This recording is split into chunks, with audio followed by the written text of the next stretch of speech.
Today, the moon continues in Virgo, earthy Virgo, where we're getting practical and attending to details where we can improve and work toward perfection, right? Strive for perfection.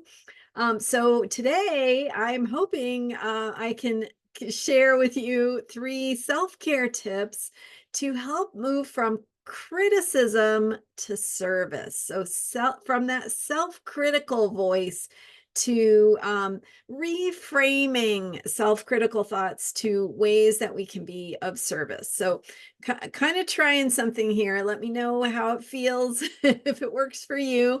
I'm Marina Orms here with your Astro vibe for Friday, April 19th. Not only is the moon in Virgo today, but the sun goes into Taurus, also an earth sign. And you might remember the sign Taurus because that's where the Jupiter-Uranus conjunction is happening. So we've got this earthy energy going on, these themes of practicality, being tangible, thinking about how we want things to be and how we can make them that way. Also, with today's Virgo moon, it is opposing the planets that are in Pisces, right? We have some outer planets in Pisces, Saturn and Neptune. We have also Mars there in between Saturn and Neptune. So as the moon ticks through the degrees of Virgo, it forms an opposition with those Pisces planets. And Pisces is the bigger picture of spirituality and the divine. So the Virgo moon says, how are you going to take all that bigger picture, the meaning, the mythology that you want, right? The bigger story that you want to be living. Hello. And how are we going to make that happen here on Earth? How are you personally going to take action, right? Aries moon cycle, Aries action, take action in a way that is in alignment with that bigger truth and in alignment with what you're here to do, right? That sense of purpose. So you may not have complete clarity about what you're here to do, and that's okay, especially with the Aries moon cycle that's saying, hey, you don't have to have it figured all out. Go ahead and try, take risks, take action, and that is how you will learn, right? You will have experiences that will inform you, and that will help you figure things out. So that's a lot already just right there. But let's kind of bring it into something that we can do that's a little more practical, right? So good way to think about things today. How are we going to make it practical? Okay, so I want to talk about the critical voice. Really good theme with Virgo and Virgo moon is to think about how we get hard on ourselves. So criticism can be good, right? It can be like feedback that helps us improve. But it can also make us feel like we're not good enough. So that feeling of whether it's self-criticism or criticism from someone else or criticism that you think someone has about you, or that you think society has about you, it's recognizing how you hold that criticism, how you hold that feeling of being not good enough, being not worthy. And so we hold it in what we call the critical voice, the ways that we repeat these messages to ourselves to reinforce them. And so the critical voice is the voice inside of us that says, you're not good enough. Somebody else is going to do a better job of this than you are. Who do you think you are trying to, think that you're good enough to do something? So, or just, all the ways that we think that we're not enough, not pretty enough, not whatever, right? So what we want to do, and these are the 3 self-care tips to move from criticism to service. So see if these work. Maybe I'll perfect them as we go on. At any rate, the first one is to notice your critical voice. And right, that's always the first step. Notice when it's happening. Hey, I'm not feeling like I'm good enough. I'm feeling like I should be small. I'm not feeling like I should take up space, or I should say that thing, or I should be myself because myself isn't really the right fit for whatever it is I think should be happening. So when you notice that, that's the critical voice. So you have to notice that it's happening. That's always step one. Notice that the critical voice is there, right? It's not objective truth. It just isn't. It's what we think for whatever reason we might think that. So notice the critical voice and how it is trying to stop you. And then step two is to ask yourself, what is it stopping you from? So, right, this is worth exploring. What would you be doing if that critical voice wasn't stopping you? And you know why? Like that's a whole journal exercise right there. What would I be doing if I wasn't thinking I'm not worthy? Okay, that's probably enough right there. Okay, but then number three, if you want to go further, is what is the reason that you need to be doing that thing that the critical voice is stopping you from, right? How is that?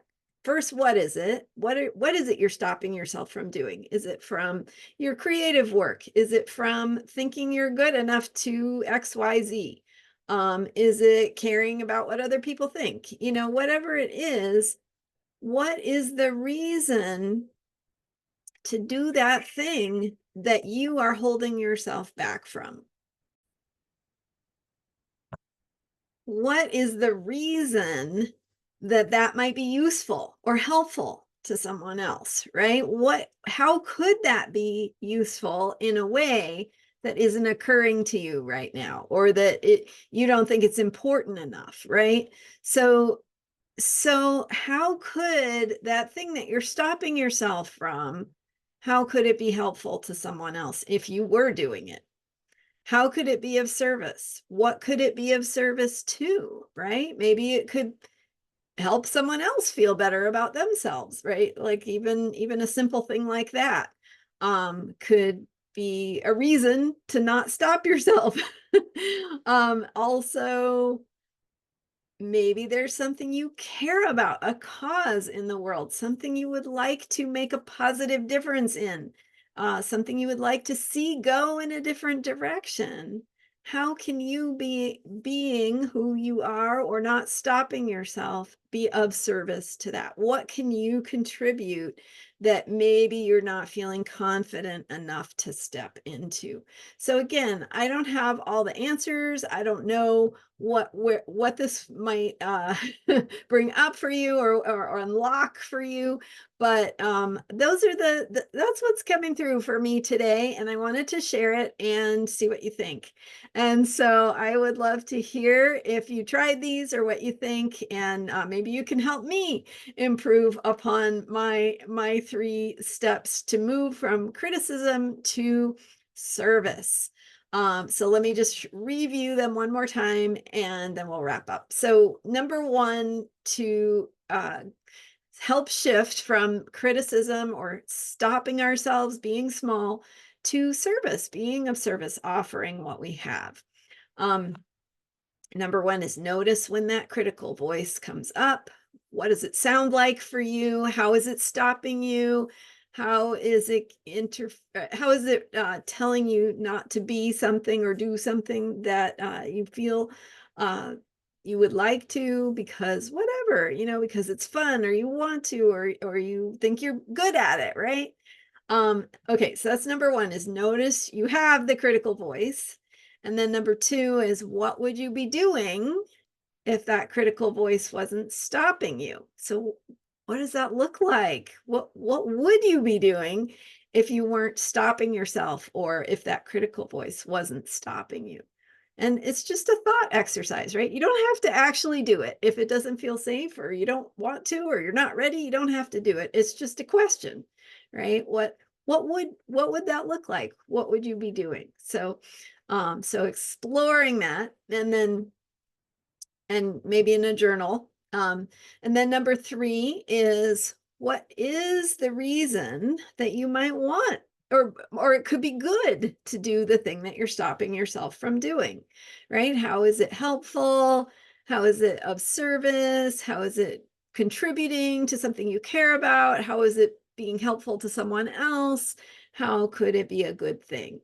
And so thinking about the reason to do the thing that you're stopping yourself from doing, like why should you? What are the reasons to do it? Great ideas to explore, right?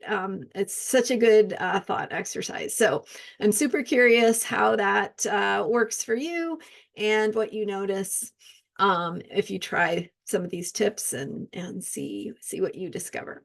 Let me know in the comments. Thank you so much for being here. Thank you for subscribing. And don't forget, I have recorded readings that I'm booking. So you book the time for the reading, and then I send you the recording. That's how it works. Books the time on my calendar. I make the recording and send it to you. It's $97, so it's savings over my regular in-person readings. And it's great for you because you get that insight into how this Uranus Jupiter conjunction is showing up for you in your chart, how this new 14-year cycle could look, what direction is you're being asked to step into, and how to make the most of that. So if you are wondering what the Jupiter Uranus conjunction is, check out my video with Camille Michelle Gray. What is the Jupiter Uranus conjunction, or explained? The Jupiter Uranus conjunction explained from April 14th. Check out that video, or maybe rewatch it for just those reminders on how potent this particular time is. It's exact tomorrow, right? We're deep, deep in the middle of it right now. So time of shift, of transition, of new directions, new perspectives, new possibilities, new creative possibilities and solutions that haven't occurred to us yet that are waiting to be discovered. So check that out from April 14th. Thank you for being here. Thanks for letting me share with you. And I'd love to hear what you think. So I will be here as I am every day with more astrology for unshakable self-care. See you next time.